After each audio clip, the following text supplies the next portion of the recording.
Good morning, boys and girls. You caught old Steve-O in the workshop getting her done. Yeah, working on my 8-frame Beefy beehives.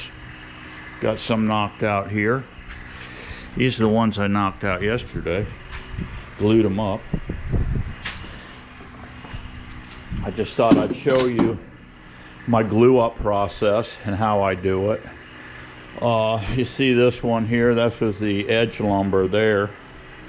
Some of the quality on some of this stuff, the lumber they're selling these days is, you know, getting sketchy, but it is what it is. But see what we have here. I need a 10-inch height box is what I need. Yes, 10-inch high for my Beefy beehives. So this is actually 11 inches because a 2x6. These 2x6s are working out fantastic for several reasons. One, I'm just using a rinky-dink chop saw over here, and with a 2x6, which is actually 5.5 inches, I get a nice chop. Somebody said, well, Steve, I'll just get you 12-inch boards. Well, then I got to flip that huge, big piece of lumber. No, thank you. I'd rather do this glue up thing. Now, I'm ending up with 11. I got to chop it to 10 inches. So I will lose this piece, see? I will lose that goofy looking edge piece because I'm cutting off 1 inch off of this lumber. Because my height of my box, see, is this high. And once I do that, once I cut that 10, then I'll cut my shelf in, my frame rest, and that's down 3/4 and 3/4 in. So there's just one adjustment on my table saw. The fence is up to where it's 3/4. There's one adjustment there. Obviously, I wouldn't want to. I could on this one, but it's got a knot. That would be compromised. So you look over your wood and cut it in accordingly. Now this one happens to be, I got a live edge here too, both sides. So, but I can go ahead and cut that 3/4 right there and eliminate that wedge piece. I've got plenty of meat here, so that's going to work out fine. When you're looking this lumber over, a lot of times you'll have a compromising knot right here. A knot, say, will be here. I've already run into that with a few of my glue ups already. I made what, 3 glue ups over there already. I was using 2 clamps and I realized I only need one clamp dead center is all I need. So I thought I'd show you how I prep these ends. This is going to make a fantastic hive, guys. I'm telling you, fantastic hive.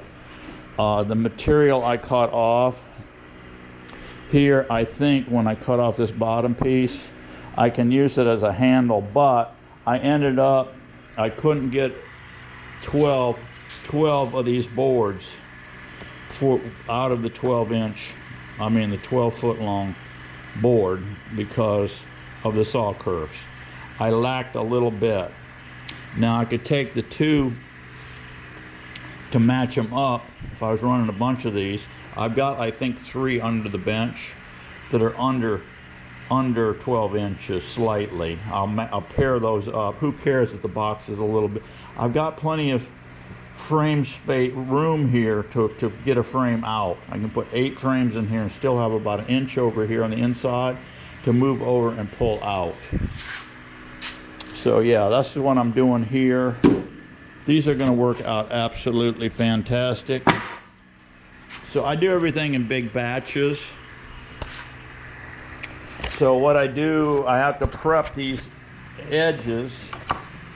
I have to prep the edges on the wood before I glue it up.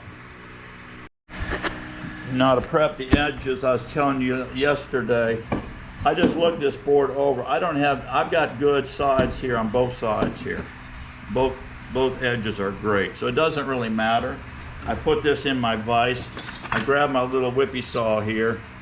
It's got some very pronounced teeth on it.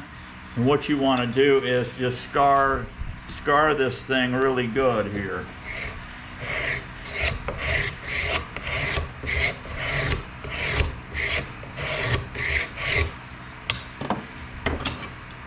One and done. Grab the second one. Here's a knot that's kind of close to the bottom. Sometimes you'll have a knot coming out. Put that as your glue side so you capture that knot in there and glue. It won't come out. So I got a nice clean side here. So we're going to use this is kind of a little compromised over here. And if I happen to cut that through with my saw, then that knot is able to pop out. So let's capture that knot inside the glue joint. So this second one here, if I'm using one clamp, you cantilever this board way over here, see, over here, to where I can get my clamp in.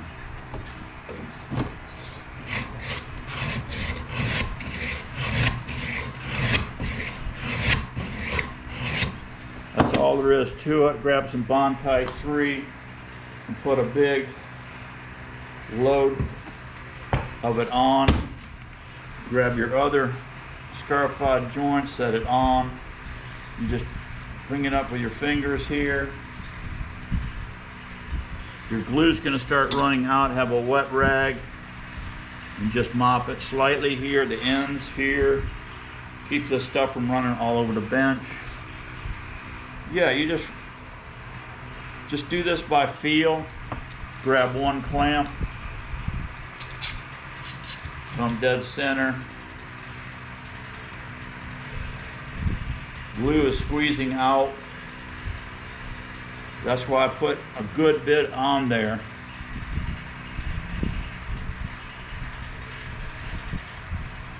And then you just mop it off.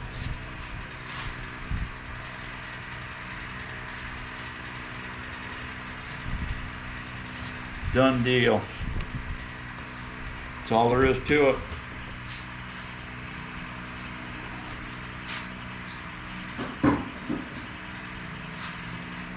You can get these clamps. You can get these clamps pretty cheap at Harbor Freight. I have several lengths, so they work good. You get much glue or stuff on the rail here, and it'll be sticky, hard to do. So you might have to go to a wire wheel and wheel it off. Keep a little bit of WD-40 or something on it. So yeah, I'm gonna get these knocked out. I'm gonna get these things knocked out, and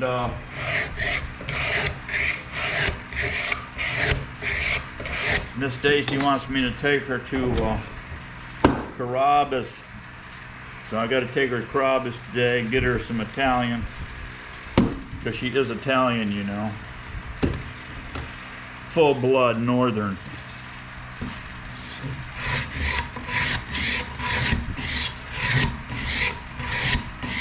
So I got Italians all over me, guys. At the house, and then I run an Italian bee, so Steve-O's neck deep in Italian.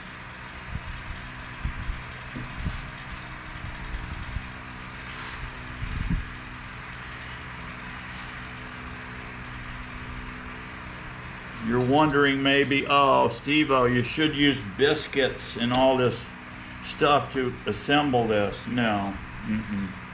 I'm putting free pallet wood on the sides here, and they're going to overlap this joint anyway. And each one of those get a couple screws in it.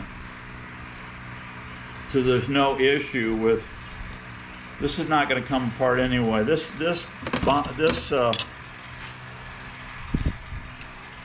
glue, this Bondtite glue, if you use Bondtite 3, it is some tough ass stuff, and it's got waterproof stuff to it. Some of these guys, boat builders, they use it in boat building and stuff, so it's a good product.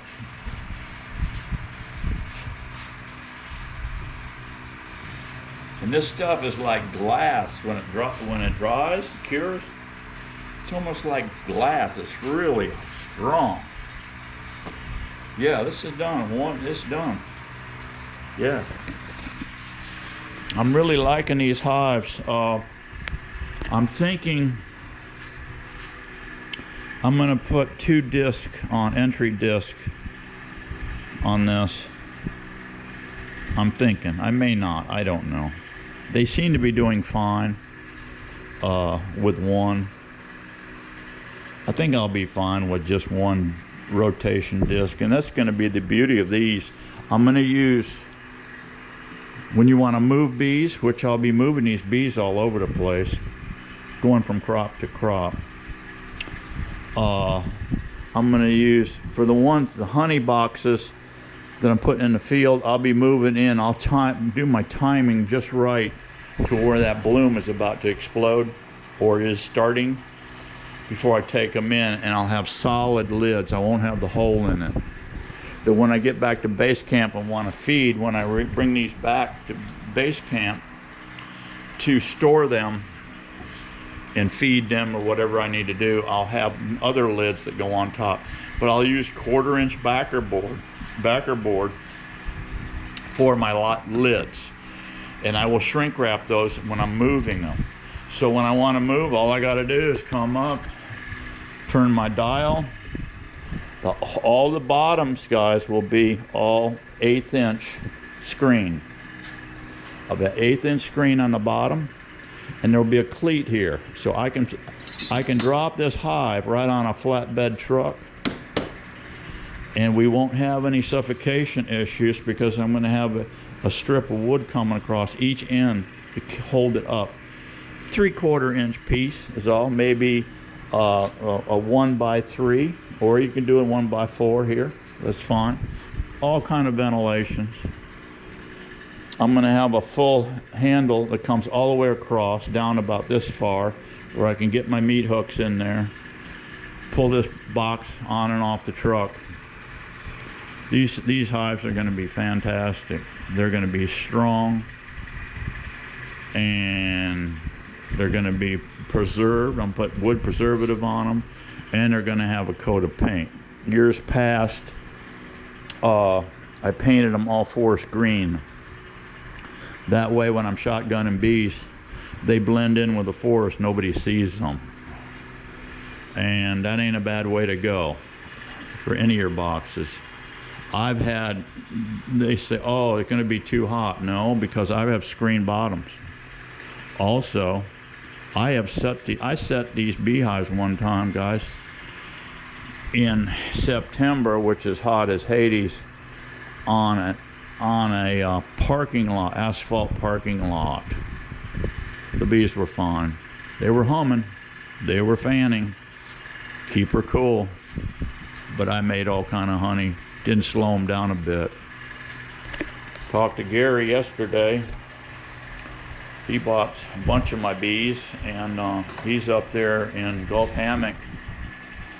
He called me up, Steve, what do? I've got blown out beehives. And I think, and he said, I've got cabbage palm coming right around the corner. Matter of fact, the cabbage palm is shooting out stalks out of it. I said, oh yeah, that's going to be coming next. I said, what's your goal? He said, well, make honey and make bees. I said, well, he said, I'm out of boxes. I said, well, here's what you're going to have to do. You better fire up that extractor fast and get that honey out of there. Don't take it all, leave some so they can feed while you're waiting for the next crop. That next crop may be good, it may not, you don't know. So he's going in today, and you're going to hit it hard and get that honey. I said, just go down to Lowe's and get you some food grade buckets. Start extracting, get that stuff in buckets, take that stuff right back out, let them dry it. Don't put them wet boxes on it, wet frames back in there. Let them dry them outside of the boxes, and then open them up, shove those frames back in, and you've got some elbow room in there. I said, well, what's going on downstairs? He doesn't run excluders, and I don't know if I'm going to run excluders with these 8s or not. If I do, I'll have to custom make the excluders, because my beehives was me making these 2-inch end stock, which is actually 1.5 inches. A standard excluder would come on the inside. I have to add a piece. It's no big deal. You use Gorilla Tape. I've done it. I've got some modified, and I just cut a piece off of another excluder because I'm using plastic, and Gorilla Tape it on both sides, a double band of it. So you can get away with making excluders, special excluders for these Beefy beehives.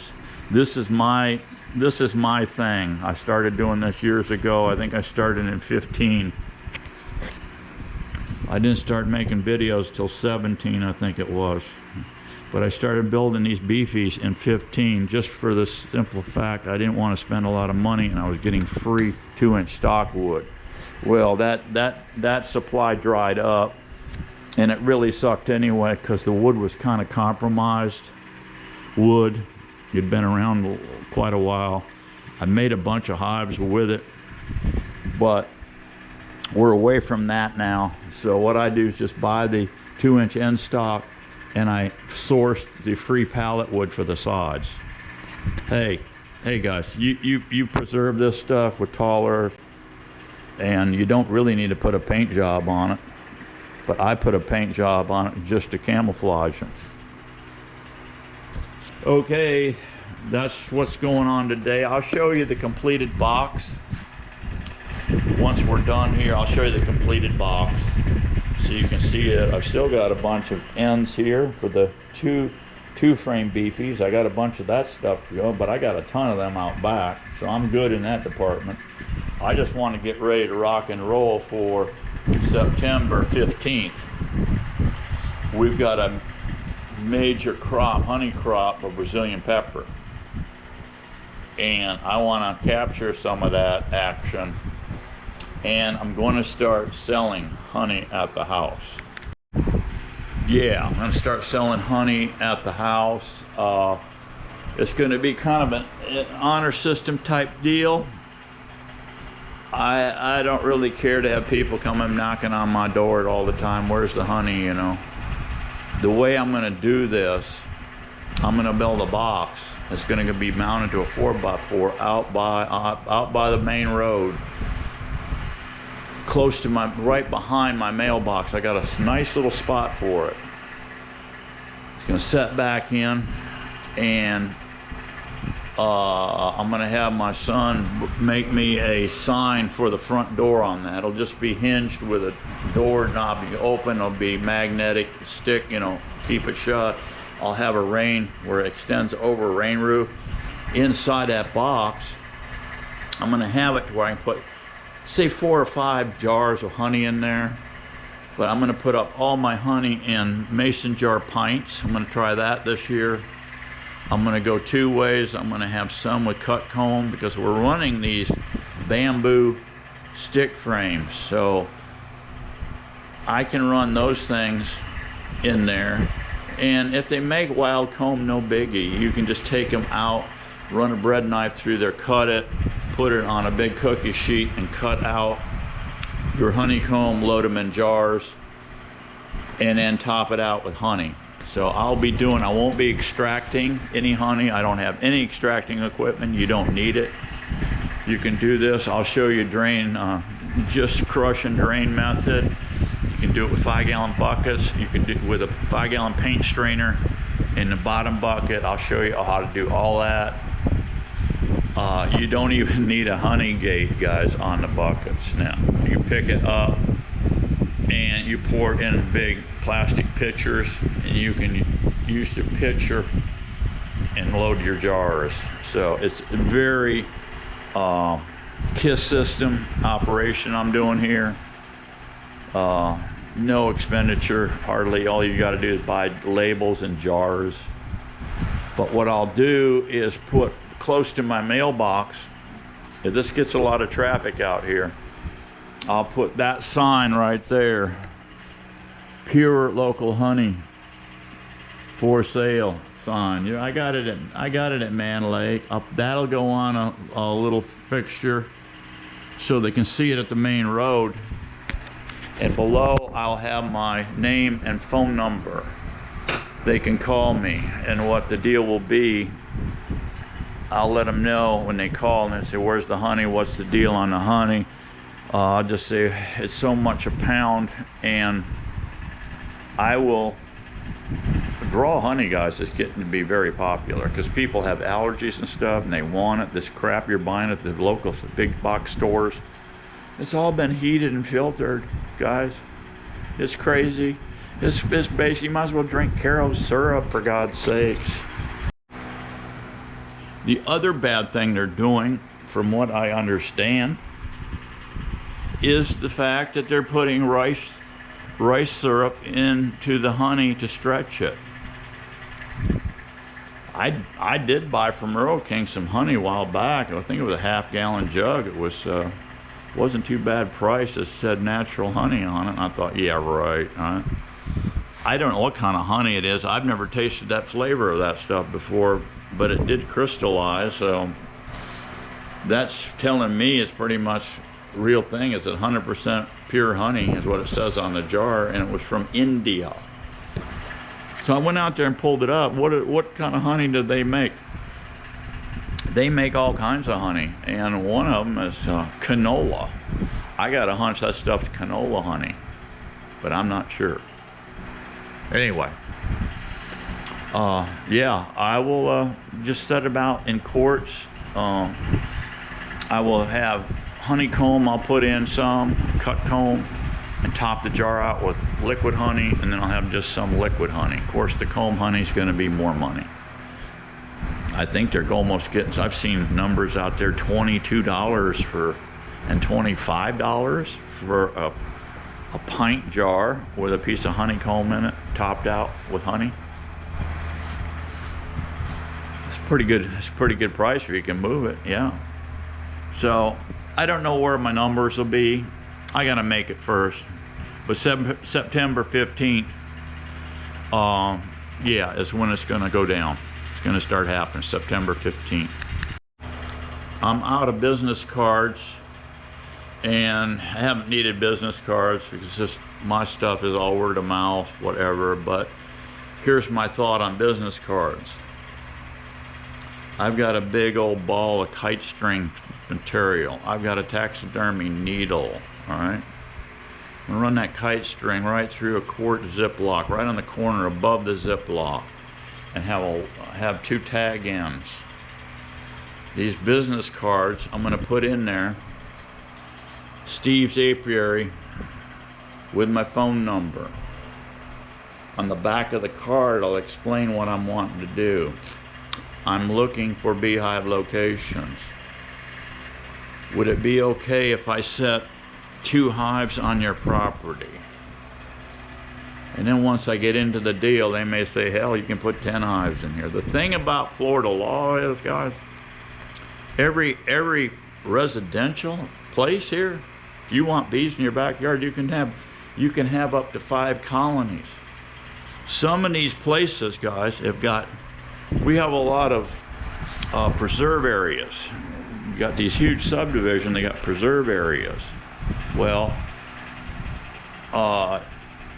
they are loaded with invasive plants and this and that. It could be native plants, salt palmetto, gallberry, up against preserves. Some of these preserves are little honey gold mines, let me tell you. But just get in the spot, they won't let you in, the state won't let you in there. But if you're up against one of these, hey, you can have bees in your backyard. So I'll shotgun bees. And what the plan is, I will put on the back of the card what my intentions are, right?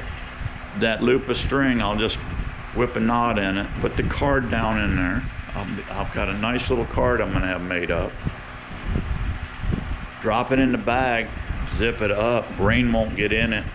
Take that loop, when you see an area where you want to get some bees in and some dude is sitting there close to a gold mine, just drop that loop over his mailbox flag.